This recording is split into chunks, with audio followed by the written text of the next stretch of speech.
Hello and welcome to Spectrum News at 2. I am Beat O'Brien, coming to you live from the beautiful hills of Ibiakuruan. Let's take a look at the headlines. Chief of Defense Staff Lucky Rabo says those behind Owo attack have been arrested. Senate probes 1.7 trillion naira security votes to 797 agencies. Pentagon acknowledges sending previously undisclosed anti-radar missiles to Ukraine. We'll bring you details of these stories and more in a moment. What's happening to your chest caption now?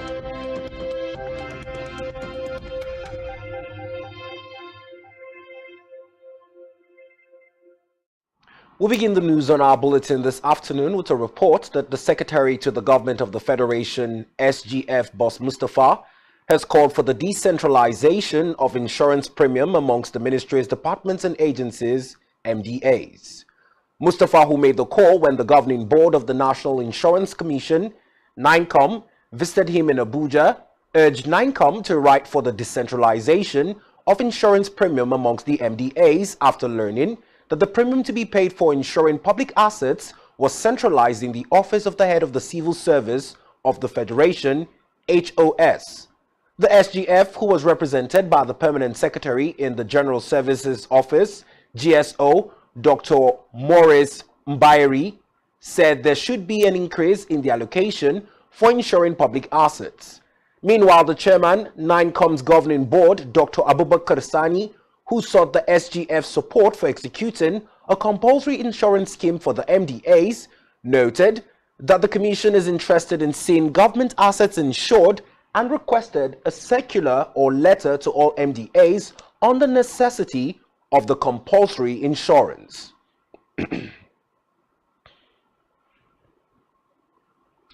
And now on news from the legislature, where the Senate, through its Standing Committee on Public Accounts, has begun a probe of over 1.7 trillion naira service vaid votes allocated to federal agencies from 2017 to 2021. The chairman of the committee, Matthew Urogbede, who made this known during a meeting of the committee, said beneficiary government agencies needed to give explanations on how they utilize the funds, noting that the service-wide vote, SWV, which is also known as the country's contingency fund, is the annual budget kept for unforeseen expenditures.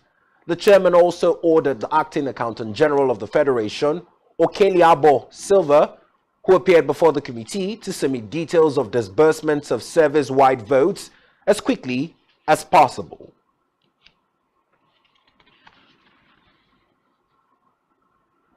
Meanwhile, the Public Accounts Committee of the House of Representatives is investigating the Nigerian Ports Authority, NPA, and Ports and Terminal Operators Limited, PTOL, for allegedly failing to remit lease and throughput fees collected between 2006 and June 2022, amounting to the tune of $68.473 million to the federal government.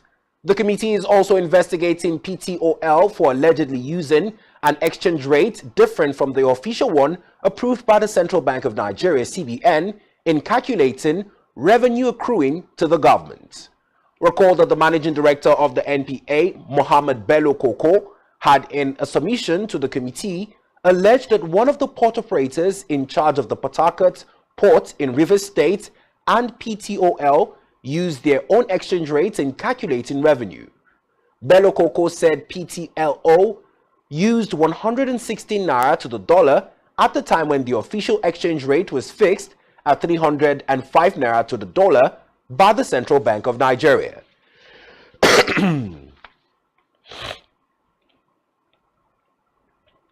Away from that, the employers and stakeholders of the National Youth Service Corps, NYSC, have been called upon to accept corps members and make necessary welfare provisions available to them. The stakeholders were also asked to encourage corps members where necessary. The call was contained in the address delivered by the NYSC Director General, Brigadier General Mohammed Kuka Fada, at the closing ceremony of the 2022 Batch A Stream 2 orientation course at the NYSC Permanent Orientation Camp, Ide. Represented by the Osun State NYSC Coordinator, Abdul Wahab Olayinka, Fada also thanked the federal government for its continued support to the scheme. Fada, who charged the corps members to sustain the spirit of patriotism, hard work and resilience, urged them to be good ambassadors of their families and their institutions, while also advising them to be wary of acts that portrayed negative image of the scheme. He reminded them to use social media for self-improvement, as well as promotion of unity, peace and prosperity of Nigeria. Meanwhile, the Director General of the National Youth Service Corps NYSC Brigadier General Mohammed Fada has expressed zero tolerance for corps members' involvement in local politics. Fada made the disclosure in Gombe State during the stream Batch B Stream 2 orientation camp closing ceremony held at the Amada Akko local government area. According to the Director General, instead of getting involved in electioneering process, each of the corps members should take seriously Community Development Service, CDS, which would enhance the society. And now to news from the education sector, where the National Association of Nigerian Students, NANS, is set to engage the Minister of Labour and Employment, Chris Ngige, and the Minister of Education, Adamu, over alleged reports that the federal government has no money to meet the demands of the striking Academic Staff Union of Universities, ASU. The association's Vice President on Special Duties, Odihai Ikeani, who addressed a news conference in Abuja, said the students were unhappy with comments credited to the Minister of State for Employment and Labour, Festus Keyamo, and that the government had no money to meet the demands of ASU. Recall that Keyamo had asked parents to beg ASU to call off the strike because the government could not afford the 1.2 trillion naira demands of the union as proposed by the Emeritus President, Professor Nimi Briggs, Committee on Renegotiation for the 2009 Federal Government/ASU agreement. Ikehai vowed that the students would not relent in their efforts to ensure that the right thing is done. Away from that, the Nigerian Communications Commission, NCC, has alerted Nigerians to computer apps the authorities called hidden ads, which can also impact device performance and jeopardize users' privacy. In a statement by the Director of the Public Affairs of the NCC, Ruben Mwaka, the Commission noted that the advisory on the malware to telecom subscribers has become necessary as a result of the damage it could cause them. It noted that the NCC classified the virus first identified by the McAfee Mobile Research Team as high in probability and damage potential. Reports say upon installation, it can run malicious services without the user opening the app. It can also spam the user with irrelevant advertisements, adding that the apps have received almost 1 million downloads.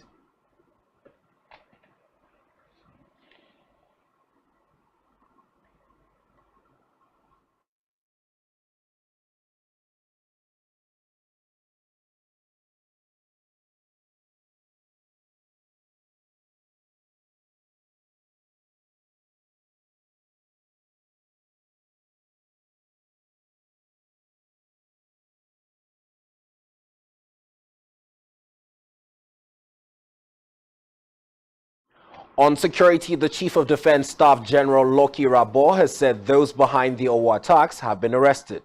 Speaking to newsmen in Abuja, Irabo said the suspects would be paraded after an investigation had been concluded into the matter. Recall that some gunmen had stormed St. Francis Catholic Church, Owo, Ogun State, killing no fewer than 40 worshippers, with the federal government saying the Islamic State of West African province terrorists were behind the attack. Back here, news from the home front, a human rights activist and an advocate for gender equality, Barrister Enobong Akpan, has called for support of involvement of women in Nigerian leadership to help actualize their aspirations and dreams. Akpan mentioned the political party systems and structures will prevent women from standing for political positions as one of the factors women are poorly represented in leadership positions. She emphasized that the media should also give proper coverage to women candidates as they do for their male counterparts, and also step up their role to accommodate women in the political space. Further speaking, Akpan stated that the cultural tradition and religious practices have also affected the participation of women in politics, therefore neglecting what they have to offer to society. She, however, asked the women to be given equal rights as men and also be promoted to leadership positions. Akpan advised women to ensure that they succeed in whatever leadership position they find themselves in order to boost their confidence.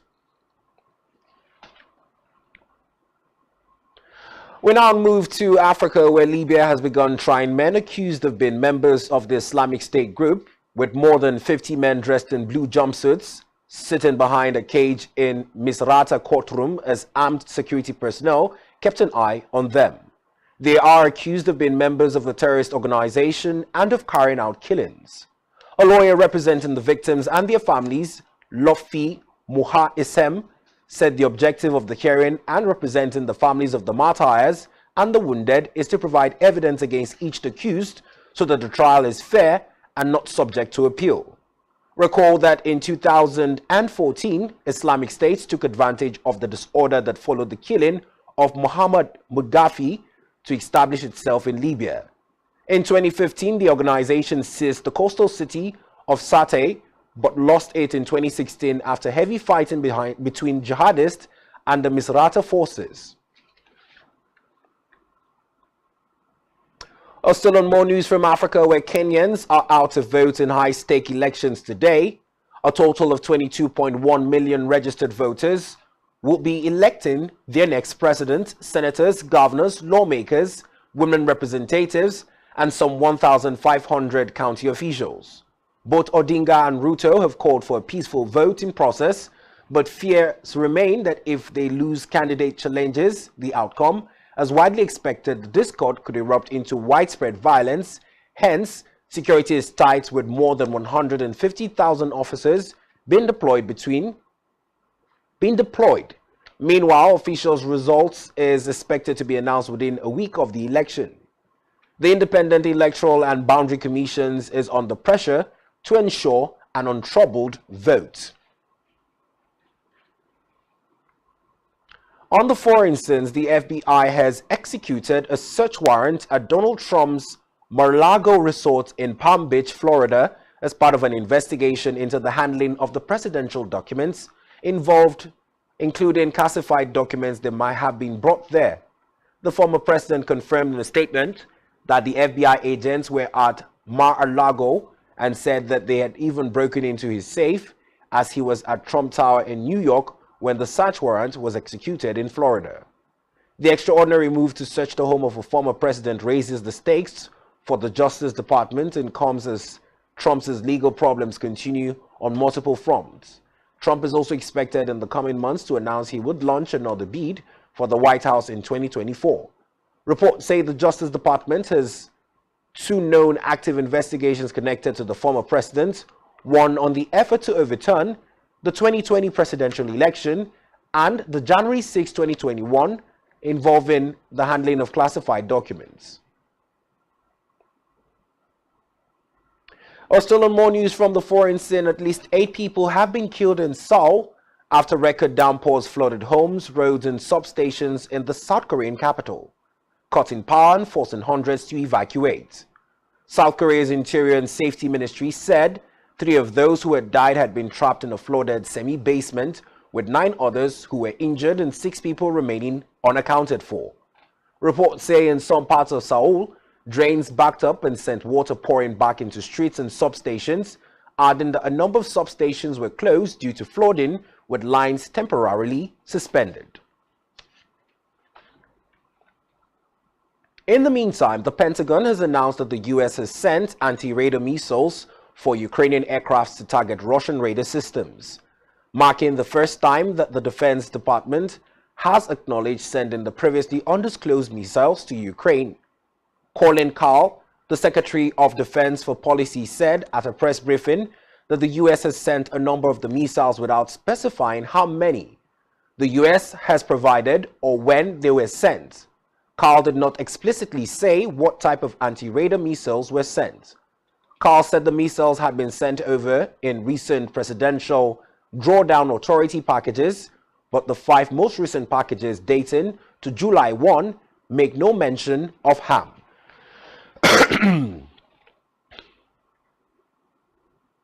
Well, still to come on our bulletin this afternoon, Commonwealth Games end, Buhari to host Team Nigeria. Do stay with us.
Thanks for staying tuned on Spectrum Television on our news at this hour. And now to more news from our business scenes, where the African Development Bank, AFDB, President Dr. Akinkunmi Adesina says the bank is set to deliver climate-adapted certified wheat and other staple crop seeds to 20 million farmers. Adesina, who said this in a document obtained by journalists in Abuja, noted that the initiative, which was part of activities by the bank, would tackle food crisis in African countries, including Nigeria. The president said the delivery of seeds and increased access to agricultural fertilizers would be done through the bank's African Emergency Food Production Facility, adding that within the next 2 years, the facility would allow farmers to produce 38 million more tons of food. Adesina said the facility would also support enhanced governance and policy reforms. Still in business, the federal government has budgeted about 874.83 billion naira for the Federal Ministry of Agriculture and Rural Development from 2016 to 2021, whereas the imports of agricultural goods into Nigeria during the same period were reportedly estimated at 7.81 trillion naira. It was gathered that the highest imports of agricultural goods into the country during the period under review were recorded in 2021 as products valued at 2.74 trillion naira were imported last year. On the other hand, the list imports within the same duration were reported in 2016. Nigeria's agricultural goods imports in 2016 were estimated at 656.4 billion naira. Operators in the agribusiness space have frowned at the development, outlining a plethora of reasons for the massive imports when compared to what was budgeted and often not fully realized to the Agri Ministry during the reviewed period. In health, the United Nations Children's Fund, UNICEF, has commended the Kebbi state government on signing the Child's Right Bill passed by the State House of Assembly into law. UNICEF has also called on the state government to allocate and release adequate resources as well as put in place mechanisms for full implementation of the law to grant children the rights enshrined in it. The Kebbi State Child Protection Bill was signed into law by the state governor, Senator Abubakar Bagudu, as well as the Prohibition of Violence Against Individuals Bill at the weekly Executive Council meeting at the council chambers of the Government House, Birnin Kebbi. In a press statement made available to newsmen, UNICEF's representative in Nigeria, Peter Hawkins, noted that by signing the Child Rights Bill into law, Kebbi State has joined the group of states which have a legislative framework through the domestication of the Nigerian Child Rights Act, with reports saying that 31 states have so far enacted the state's equivalents of the Child Rights Act, but Adamawa, Bauchi, Gombe, Kano, and Zamfara states are yet to domesticate the law. On more news from the health scenes, where the Minister of Health, Dr. Sage Henere, has urged the military to increase awareness of mental health amongst its personnel, noting that this will help to address the impact of post-trauma and stress disorder amongst troops. Henere made the call at the opening of the Mental Health, Resilience and Wellness Course 2, MHRWC2, of the Nigerian Army Resource Center, NARC, in Abuja.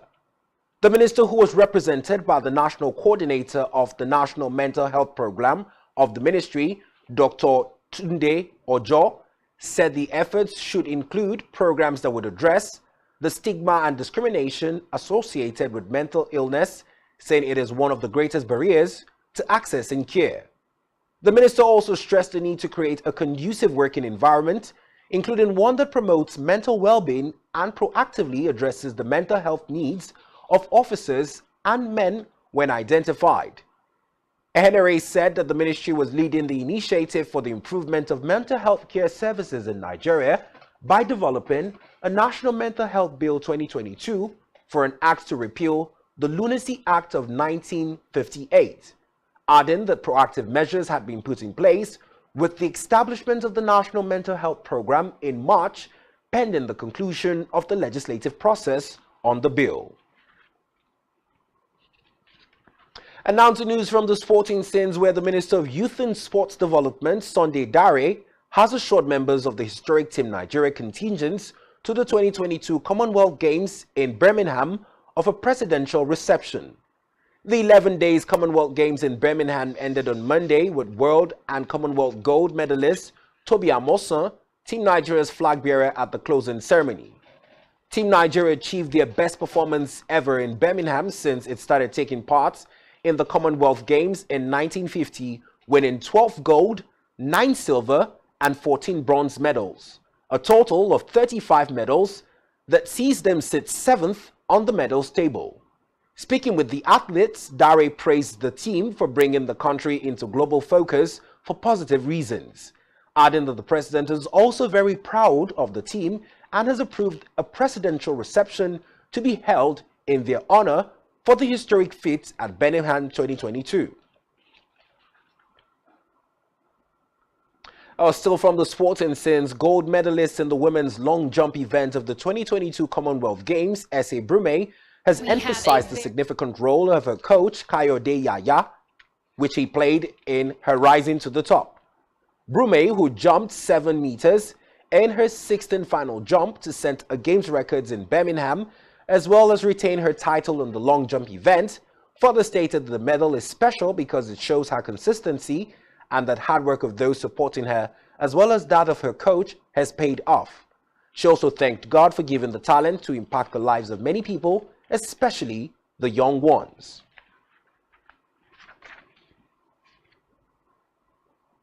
And now to news from our entertainment scenes, where the federal government has secured the release of popular singer and songwriter Oluwa Tobilola Daniel, better known as Kiss Daniel, who was arrested in Tanzania after failing to show up for a paid concert in the country. Chairman/Chief Executive Officer of Nigerians in Diaspora Commission, NIDCOM, Abike Dabiri Erawa, announced that the singer has been released. Recall that the organizers of the Summer Amplified show had arrested the Buga hitmaker for failing to perform at the well-publicized show on Sunday night. Fans of the singer were forced to wait until 6 a.m. for a live performance, but Kiss Daniel was absent.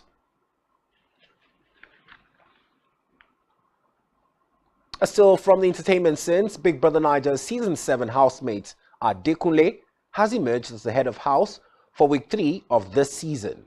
This was announced after Big Brother Niger Level Up housemates had their head of house game. During the announcements after the games, Big Brother also stated that Level 1 and Level 2 houses are to be swapped. As a result of the swap, Level 1 housemates will be in the multicolored apartment, while Level 2 housemates will be in the black and white apartment. Big Brother noted that the housemates only changed their houses, but retained their identity as either Level 1 or Level 2 housemates. And that's all we have for you at this time. Do ensure to follow us on social media and subscribe to our YouTube channel, all of which you can find on our website at spectrumtv.ng. You have been watching Spectrum News at 2. I am Beta Brian, thanking you for watching. Do have a nice day.